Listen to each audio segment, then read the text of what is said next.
Sur la route Pronovo à Saint-Tite, ces terres à proximité du lac à la Perchaude ont été le théâtre de l'histoire d'amour entre Émilie Bordelot et Ovila Pronovo. Je me suis rendue dans un centre d'archives et là, dans un livre de Saint-Stanislas, j'ai vu les noms d'Émilie et Ovila. À partir de là, j'ai voulu tout savoir. Nathalie Jean, auteure et passionnée depuis 35 ans, est sur les traces de la vraie histoire. Ici, on est au chalet Ma Belle Brume, donc déjà le nom. Il y a une chambre Émilie Bordelot. Il y a, ce qui est le plus beau, c'est que on est au quai.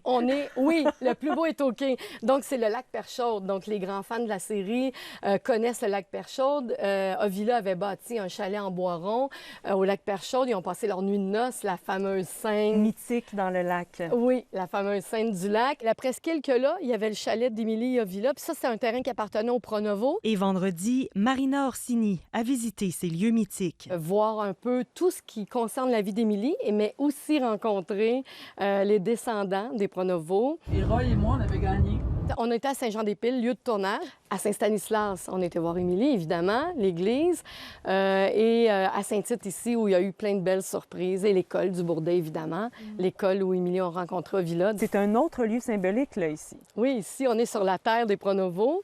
Et puis, on voit ici la plantation, plein de beaux arbres plantés par les Pronovo. Et on se dirige vers la cabane à sucre des Pronovo, la cabane à sucre familiale qui a été construite au même endroit qu'était la cabane à sucre d'Émile Titon, en fait, le frère de Villa, qu'on connaît dans la série. Donc, on est au même endroit, là. Et c'est Léo Pronovo, l'arrière-arrière-neveu de Villa, qui nous a accueillis. Ça a commencé avec deux cités. Après ça, ça a tombé avec Émile. Après ça, Charles. Puis après ça, c'est moi.